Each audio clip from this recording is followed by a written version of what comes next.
Hello guys, আসসালামু আলাইকুম। সবাই কেমন আছেন? আশা করি সবাই ভালো আছেন। আমিও আল্লাহর রহমতে আপনাদের দোয়ায় ভালো আছি। দেখতে দেখতে 4 রোজা চলে গেল। তো আজকে আমি পুঁইশাক রান্না করব।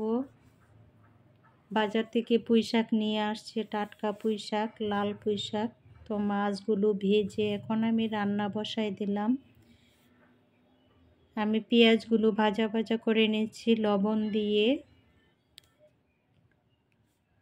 এখন হলুদ, মরিচ, আদা, রসুন সব কিছু আমি দিয়ে দিলাম। দিয়ে মশলাটা আমি কষিয়ে নিচ্ছি।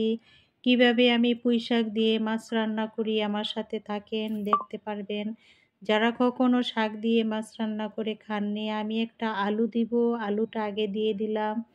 আলুটা কষিয়ে নিব, যেহেতু শাকটা নরম তাই আলুটা আগে কষাই নিচ্ছি। যারা আমার ভিডিওটা দেখা শুরু করছেন সবাই মনে করে একটা লাইক দিবেন। লাইক দিতে ভুল করবেন না। তো এখন আমি শাকগুলো দিয়ে দিব। পুঁই শাক আমি কেটে রেখেছি, শাক, আগা ডগা, তাজা তাজা পুঁই শাকগুলো রান্না করতেছি।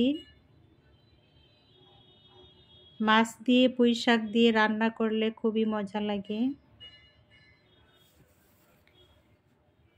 যদি হয় সাথে একটা আলু তাহলে তো কোনো কথাই নাই। পুঁই শাকের ফ্লেভারটা কিন্তু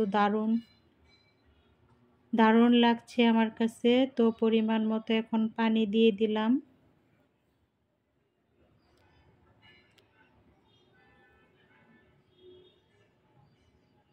আমি পুঁইশাক দিয়ে রুই মাছ রান্না করতেছি, সবাই আমার সাথে থাকেন। শাকও খাওয়া হয়ে যাবে, মাছও খাওয়া হয়ে যাবে। আমার কিন্তু এই রোজার ভিতরে মাছ খেতে একদমই কেন জানি ইচ্ছে করতেছে না। মাংস একদিন খেলে আরেকদিন খেতে ইচ্ছে করে না, জানি না কেন। তো মাছগুলো আমি দিয়ে দিলাম, বেজে রাখা মাছগুলো। এখন ঢাকনা দিয়ে একটু ঢেকে দিই বলক আসার জন্য। এই তো বলক এসে গেছে, আমার তরকারিটাও কিন্তু হয়ে গেছে। ধনেপাতা দিয়ে দিচ্ছি। রোজার ভিতরে শাক পাতা, লাউ এগুলো বেশিরভাগ খাবেন সবাই রোজা রেখে, তাহলে অ্যাসিডিটিও হবে না, গ্যাসের সমস্যাও হবে না। আমরা যদি একটু ভাজা পোড়া কম খাই তাহলে আমাদের শরীর স্বাস্থ্য ভালো থাকবে। তো রান্নাটা হয়ে গেছে, এখন আমি আরেকটা রেসিপি রান্না করব। এটা হয়েছে, আমার একটা কবুতরের বাচ্চা ছিল, 2টা বাচ্চা এনেছিলাম, একটা একদিন রান্না করেছি, আজকে এটা রান্না করতেছি। তো এখানে পেঁয়াজগুলো তেলে দিয়ে দিলাম, দারচিনি, এলাচ, তেজপাতা দিয়ে দিছি।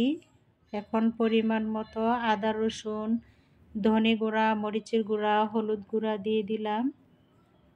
এভাবে আমি কবুতরের মাংসটা রান্না করে নিব। এই তো দেখেন একটা কবুতরের মাংস।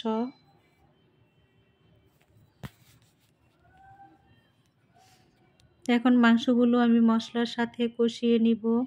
যে যেখান থেকে আমার ভিডিওটা দেখতেছেন সবাইকে অনেক অনেক ধন্যবাদ। দেশ বিদেশ থেকে খুব কষ্ট করে রোজা রেখে আমার ভিডিওটা দেখতেছেন, অবশ্যই ধন্যবাদ দিতে হয়, ধন্যবাদ দিলাম। মাংসগুলো কষানো হয়েছে, এখন আমি একটা আলু কেটে দিলাম, বড় সাইজের একটা আলু কুটি কুটি করে। আলুটা এখন মশলার সাথে আমি কষায় নিচ্ছি।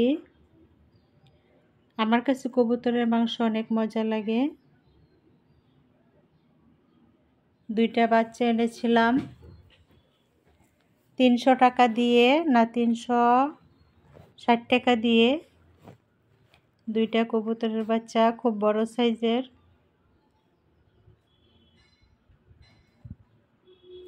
এই তো কষানো হয়ে গেছে, এখন পরিমাণ মতো পানি দিয়ে দিচ্ছি।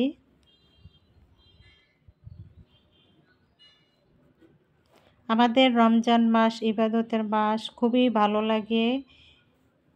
কখন যে দিন শেষ হয়ে যায় একটু কাজ করলে টের পাই না, কাজের ফাঁকে ফাঁকে দিন চলে যায়। আমাদের মাগফিরাতের 10 দিন, এর ভিতর 4 দিন চলে গেল। তো এই তো দেখেন হয়ে গেছে কবুতরের মাংসটা রান্না করা। এখন আমি শুটকি রান্না করব, মলাই শুটকি রান্না করব। পেঁয়াজগুলো দিয়ে, আদা রসুন দিয়ে এখন শুটকিটাকে আমি একটু ভাজা ভাজা করে নিব, যাতে একটা শুটকিতে একটা স্মেল থাকে, এটা যেন দূর হয়ে যায়। তো কষায় নিচ্ছি মশলার সাথে। মলাই শুটকি যে আপুরা খাবেন, মলাই শুটকির মাথাটা কিন্তু রান্না করবেন না, মাথাটা বেছে ফেলে দিবেন, কারণ মলাই মাছের মাথার ভিতর অনেক বালি থাকে। যখন রান্না করবেন শুটকিটাতে কামড় দিলে বালি বালি লাগে, ভালো লাগে না। তা আমি কিন্তু ছোট ছোট বেগুন আছে সাদা সাদা, সেই বেগুন দিয়ে আমি আলু দিয়ে রান্না করতেছি শুটকি। আলু বেগুন দিয়ে শুটকি রান্না করলে তো কোনো কথাই নেই, অনেক মজা লাগে। সাথে আমি সিম দিয়ে দিলাম, আমার ফ্রোজেন করা সিম।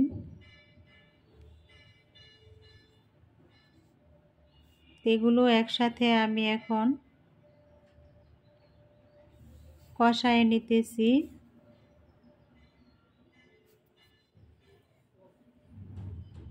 শুটকির ফ্লেভারটা আমার কাছে খুবই ভালো লাগে।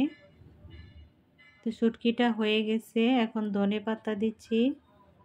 ধনেপাতা দিয়ে একটু সিদ্ধ করে তারপর নামিয়ে নেব।